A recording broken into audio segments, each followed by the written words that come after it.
राम राम दोस्तों आज की वीडियो में उन 14 गाड़ियों की बात करेंगे जो 2025 में बिल्कुल फ्लॉप गाड़ियां साबित हुई है, जिनको 2026 में खरीदने का मतलब है बर्बाद होना। क्योंकि ये सभी गाड़ियां पिछले 2-3 सालों से लगातार फ्लॉप होती आ रही है, फिर भी कंपनी के कानों पर जुए तक नहीं रेंग रही। तो अपनी कुर्सी की पेटी टाइट कर लो, क्योंकि आज का ये सफर काफी मजेदार होने वाला है, जहां आपको जानकारी मिलेगी जरा हटके। तो 14th पोजीशन पर आई है मारुति की जिम्नी। किसने सोचा था जिस गाड़ी की लॉन्चिंग टाइम पर जो कंपनी में मटर पनीर का भंडारा चल रहा था, उसके कुछ महीनों बाद ही वहां चाय का खाली कप तक दिखाई नहीं देगा, जिसको पहले ओवर प्राइस्ड होने के रीजन से खरीदार नहीं मिले, तो बाद में प्राइस डिडक्शन के बाद भी कोई लेने को राजी नहीं दिखा। तभी तो जनवरी 2025 से लेकर नवंबर 2025 तक इस गाड़ी की 4,998 यूनिट्स ही बिक पाई, जिसकी हर महीने औसतन 200 से 300 यूनिट्स तक ही बिक पाती है। वो और बात है कि किसी फेस्टिवल सीजन कुछ तूफानी लोग थोड़ा अलग दिखने के रीजन से इसको खरीदने के लिए घर से ज्यादा निकले हैं। बाकी तो पूरे साल जिम्नी के सेल्समैन इसके नाम के इंसेंटिव को ही तरसे हैं। इस गाड़ी को मारुति की गाड़ी होने का उतना फायदा नहीं मिला जितना बाकी गाड़ियों को इसके लोगों के लग जाने से ही मिल जाता है, बल्कि उल्टा गाड़ी को लुकवाइज बहुत ही खरी खोटी सुनाई जाती है, जिसको देखकर कभी लगा ही नहीं कि ये 15 लाख की गाड़ी है, जिसको मारुति वालों ने थार के कंपटीशन में उतारा था। लेकिन जब बात थार लेने की आती है, उसका कोई ऑल्टरनेट नहीं दिखा, क्योंकि जो रोड प्रेजेंस थार गाड़ी से मिलती है, जिम्नी तो उसकी मुंह दिखाई चली जाए। दोनों गाड़ियों में जमीन आसमान का अंतर है, एंड इसी रीजन से लोग जिम्नी के कंपैरिजन में थार को लेना ही पसंद करते हैं, क्योंकि थार गाड़ी में डीजल इंजन का विकल्प भी मिल जाता है, जबकि जिम्नी गाड़ी सिर्फ पेट्रोल इंजन में ही आती है। मारुति की गाड़ी होने के बाद भी जिम्नी गाड़ी जितनी कम नहीं बिकती है, उतना ही उनको सेकंड हैंड सेल कर पाना चुनौती बन जाता है, जिसका सबसे बड़ा नेगेटिव पॉइंट है इसका लुक, डिजाइन, डीजल इंजन का ना होना और कम फ्यूल एफिशिएंट होना। अगर आप 2026 में इस उड़ते तीर को लेने का मन बना चुके हैं, तो पिछवाड़ा टाइट रखना, क्योंकि ये गाड़ी अनरिलायबल होने की वजह से अंडररेटेड मानी गई है, जो आपकी कई तरह से वाट लगा सकती है, जिसका ऑन रोड प्राइस 14,50,000 से 17 लाख तक जाता है। इसके बाद 13th पोजीशंस पर आती है सिट्रोन C3, जो एक गुड लुकिंग गाड़ी होके भी लड्डू नहीं बंटवा पाती, तो बजट प्राइस में होके भी यार दोस्तों के लिए दवा दारू का जुगाड़ नहीं बन पाती, क्योंकि गाड़ी में फीचर्स वाइज भी क्वालिटी इश्यू देखे गए हैं, तो माइलेज के हिसाब से भी फिट नहीं बैठती, क्योंकि मारुति ने लोगों की एक्सपेक्टेशन को इतना बढ़ा दिया है कि बेशक गाड़ी पानी से चलती हो, फिर भी माइलेज पर क्वेश्चन जरूर पूछा जाएगा। ऊपर से जिसने इसको पैदा किया है उससे ही लोग अनजान हैं, जबकि ना तो इस गाड़ी की छठी पर माता का जगराता किया गया और ना ही कुआं पूजन। कहने का मतलब है ये गाड़ी कब आई और कब आई गई हुई कोई नहीं जानता। आधी पब्लिक तो ये भी नहीं जानती कि 5 लाख में वैगनार और अल्टो के अलावा भी कोई गाड़ी आती होगी। मतलब ना तो कंपनी ने गाड़ी के लिए अपनी तरफ से कोई एफर्ट किए और ना ही कस्टमर फीडबैक के हिसाब से अपडेट दिए। फिर ये गाड़ी कैसे अच्छी बिक्री का पहाड़ फतेह कर पाएगी? ऐसा भी नहीं है, ये गाड़ी इतनी कॉस्टली है कि लोगों के बजट से बाहर हो गई है। इवन लगभग 5 लाख के आसपास इसका बेस मॉडल इजीली आ जाता है, फिर भी लोग गाड़ियों में इसकी गिनती ही नहीं करते। इसी रीजन से इस गाड़ी की जनवरी 2025 से नवंबर 2025 तक कुल 3,647 यूनिट्स ही बिक पाई है। अगर आप इस गाड़ी के लिए 100% श्योर हो, तभी इसकी तरफ जाना। जल्दबाजी की तो आपकी बच जाएगी, जिसका ऑन रोड प्राइस 5.5 लाख से 11.5 लाख तक जाता है। इसके बाद 12th पोजीशंस पर आई है टोयोटा की हाइलक्स, जो फॉर्च्यूनर गाड़ी को काटकर बनाया हुआ एक लोडिंग ट्रक है, जो ना तो नर की कैटेगरी में आता है और ना ही मादा की कैटेगरी में, क्योंकि जिनको ट्रक का काम लेना होगा वो बहुत से सस्ते विकल्प है जिनसे काम निकाल लेगा या फॉर्च्यूनर ले लेगा।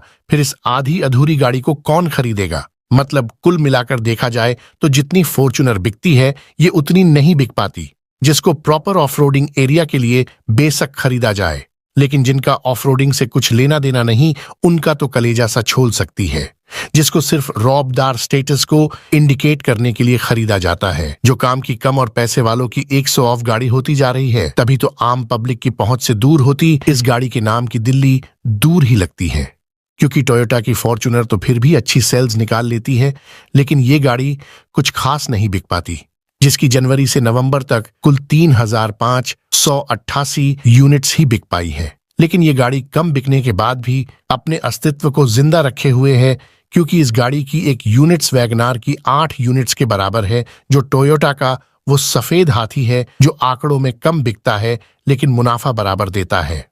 तभी तो फॉर्च्यूनर को पीछे से काटकर हाइलक्स बनाने का विचार देने वालों का आइडिया अभी तक कंटिन्यू किया हुआ है। लेकिन ये गाड़ी कम बिक्री के साथ इस लिस्ट में आती है, जिसका ऑन रोड प्राइस 33,70,000 से 42 लाख तक जाता है।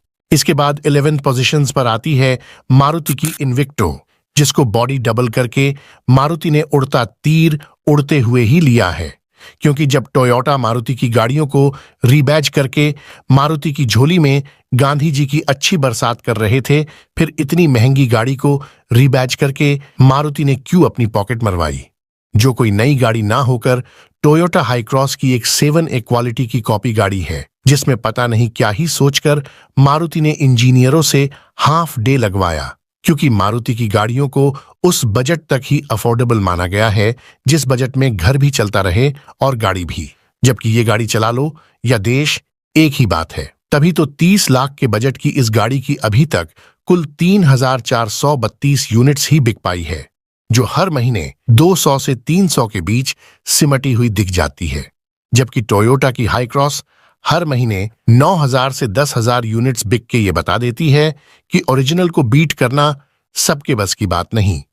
तभी ये गाड़ी ना तो रिलायबल मानी गई और ना ही गाड़ी पर वो ट्रस्ट बनता हुआ दिखा कि परिवार में सभी सदस्य इसको लेने के लिए एकमत हो, जिसका ऑन रोड प्राइस 29.5 लाख से 34 लाख तक जाता है, जो GST के बाद भी 1 रुपये तक सस्ती नहीं हुई। इसके बाद 10th पोजीशंस पर आई है जीप कंपास, जो कि बिक्री में कम बिकती है तो लुप्त होती सभ्यता वाली लुक और ओवर प्राइस्ड होने से, जो कब से पुराने थोबड़े और ओल्ड स्कूल टाइप इंटीरियर के साथ लोगों को इरिटेट कर रही है। यूं लगा लो कि अंग्रेजों भारत छोड़ो का नारा जब लगाया गया था, ये उससे भी कुछ ना कुछ पुरानी लगती है। जबकि प्राइस कम किए जाने के बाद भी ये प्रॉपर 4x4 कैटेगरी को फुलफिल नहीं कर पाई, क्योंकि जिस प्राइस में ये गाड़ी आती है उस रेट में कई प्रीमियम गाड़ियों को खरीद कर कपड़ों की मैचिंग के हिसाब से चला सकते हैं। फिर इतनी कॉस्टली और बेसिक सी दिखने वाली इस गाड़ी को लेकर कौन आउटडेटेड होना चाहेगा, जिस वजह से ये गाड़ी इस सेगमेंट में इतनी पिछड़ जाती है कि वहां तक पहुंचते पहुंचते लोगों के घुटने जवाब दे जाते हैं। जिसकी जनवरी से नवंबर तक कुल 1,527 यूनिट्स ही बिक पाई है, जिसका ऑन रोड प्राइस 20,75,000 से टॉप मॉडल के लिए 35 लाख तक जाता है। इसके बाद 9वीं पोजीशंस पर आती है MG की एस्टर, जो MG की गाड़ी होकर भी लीज सेलिंग गाड़ियों में कंपास की पूंछ पकड़े हुए दिख जाती है, जिसकी बिक्री का तबला MG की चाइनीज इमेज के चलते इतना बजा है कि वो कब का फट चुका, जिनकी सभी गाड़ियां अट्रैक्टिव और यूनिक फीचर्स देने के बाद भी ट्रेंड में नहीं आ पाती और अपने सेगमेंट की कंपेटिटर गाड़ियों के आगे नमस्ते बोल देती है। पता नहीं MG की गाड़ियों ने कोरोना टाइम में लोगों का ऐसा क्या मास्क चुरा लिया जो अब इनको बिक्री में नंगा किया जा रहा है, जिसमें कम प्राइस में एडास और वेंटिलेटेड सीट जैसे फीचर्स भी जेब के गांधी जी को खुश नहीं कर पाते। तभी तो गाड़ी की जनवरी से नवंबर तक कुल 1,489 यूनिट्स ही बिक पाई है, जिसके कम बिकने की मैन वजह में जितना हाथ इसके ओवर प्राइस्ड होने का है, उतना ही माइलेज में भी कसर निकाल देती है, जिसका ऑन रोड प्राइस 11 लाख से 18,80,000 तक जाता है। इसके बाद 8वीं पोजीशन पर आई है सिट्रोन की बसाठ, जो कि एक नए सेगमेंट में भी सिट्रोन के लिए पनौती गाड़ी साबित हुई है, जिसको टाटा कर्व के कंपटीशन में उतारा गया, लेकिन ये गाड़ी नहीं चली। सिट्रोन कंपनी वो झुंझुना बनाने वाली कंपनी बन गई कि जिसने इन गाड़ियों को लिया उनके लिए सहनाई की धुन भी मातम लगने लगी। मतलब गाड़ी का प्राइस और फीचर्स आपस में मैच नहीं हुए तो ना ही गाड़ी अफोर्डेबल लगी और ना ही फ्यूल एफिशिएंट। तभी तो इस गाड़ी की जनवरी से नवंबर तक कुल 1,324 यूनिट्स ही बिक पाई है, जो हर महीने 100 के आसपास ही बिक पाई है, जबकि टाटा कर्व इससे 10 गुना ज्यादा बिकती है। मतलब चाहे कोई सा भी सेगमेंट हो, सिट्रोन की गाड़ियों की 7.5 खत्म ही नहीं हो रही। चाहे आज लॉन्च की हो या कल लॉन्च की हो, सब पर शनि भारी दिखता है, जिसको लेने कोई ना तो शोरूम के आगे के दरवाजे से आया, ना पीछे के दरवाजे से आता CCTV में दिखाई दिया, क्योंकि जिस प्राइस में इसको लॉन्च किया गया लोग लपक के तो छोड़ो, झुक के भी लेने को राजी नहीं हुए। उसके बाद भगवान के दर्शन भी आसान है, बट सिट्रोन कंपनी के सर्विस सेंटर के नहीं। तभी तो ये गाड़ी एक नया कॉन्सेप्ट होकर भी शो पीस साबित हुई, जिसका ऑन रोड प्राइस 9,40,000 से 14,08,000 तक जाता है। इसके बाद 7th पोजीशन पर आती है जीप की मेरिडियन, जिसने भी कसम खा रखी है कि जहां बसाठ होगी मैं जरूर जाऊंगी। तभी तो साल के 13 महीने ये बसाठ के बाद दिख जाती है, जो कि जीप कंपास की तरह सेम उसी पजामे में पैर घुसाती हुई दिख जाती है, जिसमें पता ही नहीं चलता कि ये नायाब तोहफा पहनेगा कौन। क्योंकि मेरिडियन गाड़ी को जिस सेगमेंट में लॉन्च किया है, वहां पर इनोवा और फॉर्च्यूनर के आगे किसी की नहीं चल पाती, फिर इसका कैसे नंबर आ जाएगा। ऊपर से कंपास की तरह ही ये गाड़ी भी वो सफेद हाथी है, जिसको जितना मुश्किल खरीदना है उतना ही मुश्किल पालना भी है। तभी तो इस गाड़ी की जनवरी से नवंबर तक कुल 1164 यूनिट्स ही बिक पाई है, जिसका ऑन रोड प्राइस 27,70,000 से 42.5 लाख तक जाता है। इसके बाद 6th पोजीशन पर आई है सिट्रोन की C3 एयरक्रॉस, जो कि इस वीडियो में छाती ठोक के आने वाली सिट्रोन की तीसरी गाड़ी है, जिसने लीस्ट सेलिंग गाड़ियों का मोर्चा संभाला हुआ है। जैसे इनके नाम रखे गए हैं, ये उनके अनुरूप ही बिकती है। क्या पता नए साल C20 नाम रख के बेचा जाए तो कुंडली दोष खत्म हो जाए। वहीं जिस कंपनी की ना 5 लाख वाली गाड़ी बिक पाती हो और ना ही 15 लाख वाली गाड़ी बिकती हो, तो सोचो उस कंपनी के मालिक की रात कैसे गुजरती होगी। इनकी सभी गाड़ियां ना तो लोगों की उम्मीदों पर खरा उतर पाई और ना ही लुगाई को पसंद आई, क्योंकि सिट्रोन कंपनी प्राइस से ज्यादा क्वालिटी और फीचर्स पर फोकस करती तो सिचुएशन शायद बेटर हो सकती थी। लेकिन फिलहाल तो इनका हालचाल ना पूछो तो ही बेटर है। जिनको समझ में ही नहीं आ रहा कि किस बाबा के यहाँ मत्था टेका जाए कि इनका काम बन जाए। वही गाड़ी का ऑन रोड प्राइस 9,30,000 से 15.5 लाख तक जाता है। इसके बाद 5th पोजीशन पर आई है हुंडई की टूसॉन, जो कि हुंडई की तरफ से पहली ऐसी गाड़ी है जो 30 से 40 लाख की रेंज में फ्लॉप गाड़ी साबित हो रही है, जिसकी हर महीने 70-80 यूनिट्स ही मुश्किल से बिक पाती हैं और जनवरी से नवंबर तक सिर्फ 699 यूनिट्स ही निकल पाई है, जो पेट्रोल और डीजल दोनों इंजन में आने के बाद भी ना तो पेट्रोल लवर को जमी और ना डीजल लवर को परफेक्ट लगी। जिसको भी ओवर प्राइस्ड होने की वजह से इनोवा और फॉर्च्यूनर जैसी गाड़ियों ने कहीं का नहीं छोड़ा, क्योंकि इतिहास गवाह रहा है कि जब जब टोयोटा की इन दोनों गाड़ियों से कंपटीशन हुआ है, अच्छी अच्छी गाड़ियों को मैदान ही नहीं देश भी छोड़ना पड़ा है, जिस वजह से लोग टूसॉन की बजाय किसी और गाड़ी पर शिफ्ट हो जाते हैं। वैसे ये गाड़ी भी काफी प्रीमियम लुक और अट्रैक्टिव फीचर्स में आती है, लेकिन अपने प्राइस को जस्टिफाई नहीं कर पाती, जिस वजह से इससे ज्यादा प्राइस वाली गाड़ियां भी बिक जाती है, लेकिन ये लड्डू नहीं बंटवा पाती। इसके बाद 4th पोजीशन पर आती है MG की ग्लोस्टर, जो कि प्रीमियम रेंज में लॉन्च होने वाली वो अभागी गाड़ी रही है, जिसका भी मुकाबला जाने अनजाने फॉर्च्यूनर से हो गया। जिसके बाद ये गाड़ी लीस्ट सेलिंग वाली गाड़ियों में ही फाइट करती हुई देखी जाती है। कोई भी इंसान 45 से 50 लाख खर्च करेगा तो उतनी ही इज्जत भी डिजर्व करता है, और सबको पता है इन दोनों गाड़ियों में से कौन इज्जत बनवाती है और कौन इज्जत का पुलाव। तभी तो फॉर्च्यूनर की आंधी में ग्लोस्टर इतनी दूर निकल गई कि अब उसका कमबैक होना मुश्किल है, जिसकी जनवरी से नवंबर तक सिर्फ 419 यूनिट्स ही बिक पाई है, जबकि किसी किसी महीने में तो ये बिक्री का जीरो भी नहीं तोड़ पाई और तसल्ली से बेइज्जती करवाई है, जिसे देखकर ऐसा लगता है कि जब कभी ग्लोस्टर के बारे में लिखा जाएगा, फॉर्च्यूनर को नमस्ते जरूर लिखा जाएगा, क्योंकि ग्लोस्टर भले ही फीचर्स में कितनी भी प्रीमियम ही क्यों ना बनाई हो, फॉर्च्यूनर के आगे उतना कॉन्फिडेंस नहीं बना पाई, जिसका ऑन रोड प्राइस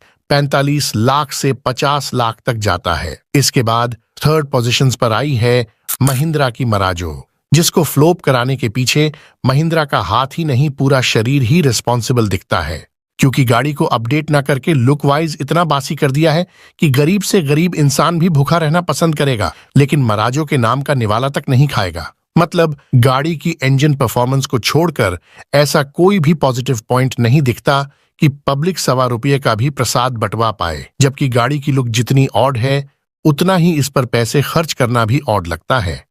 तभी तो जनवरी से नवंबर तक गाड़ी की 328 यूनिट्स ही बिक पाई है, जिसका ऑन रोड प्राइस 16,30,000 से टॉप मॉडल के लिए 19 लाख तक जाता है। इसके बाद 2nd पोजीशन पर आई है वॉक्सवैगन की टिगुआन, जो कि एक हाई प्राइस्ड गाड़ी होने की वजह से इंडिया में फ्लॉप कार साबित हुई है, जो इंडिया के लोगों के बजट पर फिट नहीं हो पाई और लीज सेलिंग गाड़ियों में फिट बैठ गई, जिसकी जनवरी से नवंबर तक सिर्फ 239 यूनिट्स ही बिक पाई। मतलब हर महीने मुश्किल से 20 लोगों ने ही इसके नाम की चूड़ियां पहनी हैं, जिसको इंडियन पॉइंट ऑफ व्यू से एक ओवरप्राइस्ड गाड़ी माना गया है, जबकि माइलेज के हिसाब से तो कोई पॉइंट ऑफ व्यू बचता ही नहीं। ये गाड़ी 40 लाख के आसपास की प्राइस में आती है, जो प्राइस के हिसाब से अपने आप को रत्ती भर भी जस्टिफाई नहीं कर पाती, जिसमें सिर्फ पेट्रोल इंजन का ही विकल्प देखने को मिलता है। गाड़ी में हाइब्रिड इंजन और डीजल इंजन का कोई विकल्प नहीं मिलता।